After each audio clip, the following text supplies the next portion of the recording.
For the first time ఈ video చూసే వాళ్ళకి, మెడికల్ టర్మినాలజీ, మెడికల్ వరల్డ్లోకి అడుగుపెట్టే వాళ్ళకి ఈ డిగ్రీ వాల్యూడా, ఈ డిగ్రీ కాదా అని అనుకునే వాళ్ళకి ఈ వీడియో మళ్ళీ ఒకసారి చూడండి.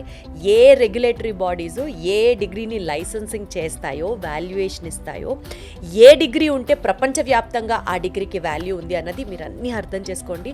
అండ్ ఇన్ కేస్ మీరు ఇండియాలో జరిగినటువంటి నీట్ ఎగ్జామ్లో గనక మీరు సక్సెస్ కాలేకపోతే doors are not yet closed. మీ ఎంబీబీఎస్ కళని ఇంకా మీరు పర్స్యూ చేసుకోవచ్చు. ఎంబీబీఎస్ కలగనే ప్రతి స్టూడెంట్కి ఈ వీడియో చాలా అవసరం. ఎంబీబీఎస్ అనేది మీ డ్రీమ్ అయితే please don't go for any long terms. ఇప్పుడు మనం ఎంబీబీఎస్ ఇండియాలో కుదరనప్పుడు మీ డ్రీమ్ని ఏమి ఇబ్బంది పట్టకుండా ఖచ్చితంగా మీరు సక్సెస్ అవ్వాలనుకుంటే the only option is Georgia. Resource తరఫు నుంచి మాట్లాడే ముందు 1కి 10 సార్లు ఆలోచన చేసి మాట్లాడతాం మేము. ఎందుకు అనంటే మా బ్రాండ్ అనేది వెరీ ఇంపార్టెంట్. ఇంకొక 10 సంవత్సరం మనం ఎలాంటి సర్వీసెస్ ఇవ్వాలి, ఎలాంటి స్టాండర్డ్స్లో మనం ఉండాలి, ఎలాంటి క్వాలిటీ యూనివర్సిటీస్ మనం చూస్ చేసుకోవాలి, స్టూడెంట్స్ అందరూ ఎలా సాటిస్ఫైడ్గా బయటికి వచ్చిన వెంటనే వాళ్ళు అనుకున్న డ్రీమ్ని సక్సెస్ఫుల్గా ఇది గ్రాప్ చేయగలుగుతారు, ఇవన్నీ చెక్ చేసుకున్న తర్వాత మేము ఒక యూనివర్సిటీని చూస్ చేసుకుంటాం మేడం. అందులో మేము చూస్ చేసుకునేది జార్జియా. మన ఇండియాలో ఎలా అయితే ఎన్ఎంసి నేషనల్ మెడికల్ కమిషన్ ఉందో సేమ్ అదే విధంగా జార్జియాలో NCEQE అని ఉంటుంది, national centre for education quality enhancement. It is a regulatory body for the MBBS in Georgia. ఈ NCEQE WFME ద్వారా రికాగ్నైజ్డ్ రెగ్యులేటరీ బాడీ. అంటే ఈ WFME రికగ్నేషన్ వల్ల ఏమొస్తుంది అని అంటే ప్రపంచం మొత్తం డిగ్రీ వ్యాలిడ్. WFME గుర్తింపు దీనికి ఉంటుంది. ఇది important. Country very safest country, 3rd safest country. And when coming to education point of వ్యూలో purely American standard of education అందిస్తున్న దేశం Georgia. Rerouting from Georgia to యుఎస్ఏని ఎందుకు మెయిన్గా ఫోకస్ చేసి మాట్లాడుతున్నా అంటే యుఎస్ఏలో ఫ్రీ పీజీ ఉంది. $5,000 వరకు స్టైఫండ్ సంపాదించుకునే అవకాశం పర్ మంత్ ఉంది. బైపీసీ కంప్లీట్ అయిపోయి ఎంబీబీఎస్ మీ డ్రీమ్ అనుకున్నప్పుడు plan for PG at the same time. Exactly, very well said. మీకు వితౌట్ పీజీ ఎంబీబీఎస్ చదువుకుని ఆపేస్తా అంటే మాత్రం వాల్యూ లేదు. ఖచ్చితంగా ఎంబీబీఎస్ విత్ పీజీ ఖచ్చితంగా కావాలి. USMLE అనేది United states medical licence examination madam. NEET PG మన దగ్గర పీజీ సీట్ కొట్టాలో నీట్ పీజీ ద్వారా, అలాగే USMLE అనే ఎగ్జామ్ ఉంటుంది యూఎస్ఏలో ఫ్రీ పీజీ కొట్టడానికి. జస్ట్ గూగుల్లో మీరు వెరిఫై చేయండి, USMLE pass percentage performance statistics అని కొట్టండి.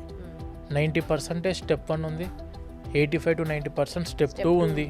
అంటే USMLE 3 స్టెప్స్ ఉంటుంది. స్టెప్ 1 అనేది బేసిక్ సైన్సెస్ మీద, వాళ్ళ 3rd ఫౌండేషన్ కోర్సెస్ మీద ఉంటుంది మొత్తము. స్టెప్ 2 వచ్చేసరికి క్లినికల్ నాలెడ్జ్ మీద ఉంటుంది. ఇది స్టెప్ 1 వచ్చేసి pass or fail examination just. Step 2 అనేది మీకు క్లినికల్ నాలెడ్జ్ మీద ఎగ్జామినేషన్ ఉంటుంది.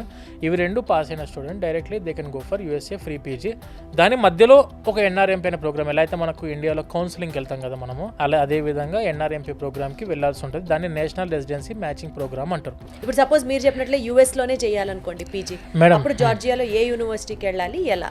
USMD కరికులంని చూస్ చేసుకోండి. USAకి పోదాం అనుకుంటే ఈ కెన్ వాకర్ ఇంటర్నేషనల్ యూనివర్సిటీలో USMD కరికులం ఉంది. USMD కరికులం ఎప్పుడు మనం ఇంప్లిమెంట్ చేస్తామంటే యుఎస్ఏలో ఉన్న యూనివర్సిటీతో టైఅప్ అయి ఉండి వాళ్ళ సిలబస్ మన దగ్గర ఇంప్లిమెంటేషన్లో ఉండాలి.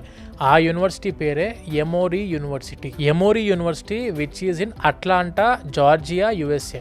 అంటే ఇది నేను చెప్పేదేమో జార్జియా country, it is in Europe. నేను మాట్లాడేది Georgia state which is in యుఎస్ఏలో ఉన్న జార్జియా స్టేట్లో ఉన్న Atlanta which is the capital city of Georgia state.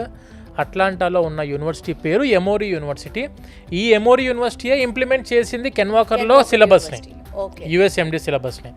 ఇప్పుడు ఈ ఎమోరీ యూనివర్సిటీ యొక్క educational program director Archil Undilashvili గారు అని చెప్పి, he is the chairman of Ken Walker international university in Tbilisi, జార్జియాలో. అంటే ఈజీగా మనకి పీజీ అట్లాంటాలో చేయడానికి వే ఆల్రెడీ వచ్చేసి, అంటే not for Atlanta madam, for US. ఇక్కడ ఉన్న బ్యూటిఫుల్ ఆపర్చునిటీ, మీరు ఎంబీబీఎస్ అయిపోయిన తర్వాత మాస్టర్స్లో జనరల్ మెడిసిన్ తీసుకుందాం అనుకుంటున్నారు. జనరల్ మెడిసిన్ మీద మీరు USAలో ఫ్రీ పీజీ కొడదాం అనుకుంటే జనరల్ మెడిసిన్ మీద మీకు letter of recommendations from A active physician USA నుంచి రావాలి. సో అందరు ఏం చేస్తారు, 6 years అయిపోయిన తర్వాత దాని గురించి బయటకు వెళ్ళి మనము ట్రైనింగ్ అవుతారు. అక్కడ ఇక్కడ లేట్ అయిపోతుంది. ఇప్పుడు ఇక్కడ ఏంటంటే నువ్వు 6 సంవత్సరాలు చదువుకుంటున్న టైంలోనే ఈ యూనివర్సిటీ నుంచి నీకు ఎమోరీ యూనివర్సిటీకి వెళ్ళి క్లినికల్ అబ్జర్వేషన్స్లో జనరల్ మెడిసిన్ యొక్క యాక్టివ్ ఫిజిషియన్ దగ్గర నుంచి నువ్వు లెటర్ ఆఫ్ రికమెండేషన్ తెచ్చుకునే అవకాశం ఇస్తున్న ఒకే ఒక్క university, that is Ken Walker international university. ప్రపంచంలోనే one of the top medical university ఏదైనా ఉందంటే దట్ ఈస్ ఎమోరీ యూనివర్సిటీ. నువ్వు అక్కడ నుంచే యాక్టివ్ ఫిజిషియన్ దగ్గర నుంచి లెటర్ ఆఫ్ రికమెండేషన్స్ తెచ్చుకుంటే అనుకుంటే నువ్వు ప్రపంచంలో ఎక్కడికి పీజీ పోయినా కూడా నువ్వే కదా ప్రిఫర్డ్ స్టూడెంట్ అయ్యేది. మన వీసోర్స్ వచ్చేసరికి we have been tie up with top 5 universities చేస్తున్నాం. అందులో మెజారిటీ మేము ప్రమోట్ చేసి మన తెలుగు స్టేట్స్కి మాత్రం university of Georgia and can Walker international university. University of Georgia వచ్చేసరికి మీకు one of the branded university, మన ఇండియాలో బ్రాండెడ్ యూనివర్సిటీ లాగా పేరు పొందిన university of Georgia. And when coming to మన తెలుగు స్టేట్స్ చాలామంది స్టూడెంట్స్ అక్కడ ఆల్రెడీ చదువుకుంటున్న స్టూడెంట్స్ ఉన్నారు. నేను ఒకటే మాట అంటున్నా మేడం, FMGE మన ఇండియాలో సెటిల్ అవుదాము అనుకునే student foreign medical graduate examination highest pass percentage ఉన్న university of Georgia. And when coming to అక్కడ ఉన్న ఎడ్యుకేషన్ సిస్టమ్ కానివ్వండి, క్లినికల్ ఎక్స్పోజర్ కానివ్వండి, అఫిలియేటెడ్ హాస్పిటల్స్ కానివ్వండి, అన్నీ కూడా టాప్ స్టాండర్డ్ యూనివర్సిటీ. స్టూడెంట్ ప్రాపర్గా యూరోప్లో కానీ ఆర్ అదర్ కంట్రీస్లో కానీ ఆర్ మన ఇండియాలో కానీ సెటిల్ అవ్వాలనుకుంటే please opt for university of Georgia. Student dreaming only for USA PG అన్నట్టు ఆలోచన చేసి, ఇండియా ఇవన్నీ వస్తాయి హ్యాపీయే, కానీ నాకు యూఎస్ఏలో పీజీ కూడా కొంచెం అడ్వాన్స్డ్ సిలబస్ కావాలి, USA కరికులం కావాలనుకుంటే opt for USMD in can Walker international university. మన వీసోర్స్ ఫిన్టెక్ ద్వారా మీకు ఎడ్యుకేషన్ లోన్ కూడా వెళ్ళడానికి అవకాశం అందిస్తున్నాం. అక్కడ మన సొంత హాస్టల్స్ని ఎస్టాబ్లిష్ చేసుకోవడం జరిగింది. ఎందుకంటే these are all teenagers 17-18 age complete అయిపోయిన స్టూడెంట్స్ కాబట్టి. వీసోర్స్ ఎడ్యుకేషనల్ సర్వీసెస్ LLC పేరు మీద కంపెనీ కూడా రిజిస్టర్డ్ కంపెనీ ఉంది. అక్కడ తెలుగు చెఫ్స్ ఉన్నారు, సేమ్ మన సౌత్ ఇండియన్ ఫుడ్డే అక్కడ కూడా మనం ఇంట్రడ్యూస్ చేయడం జరిగింది. MBBS కలగనే ప్రతి స్టూడెంట్కి ఈ వీడియో చాలా అవసరం. మీరు మళ్ళీ ఒకసారి వినండి అండ్ అవసరమైన వాళ్ళతో షేర్ చేసుకోండి. Thank you so much sir. Thank you so much madam.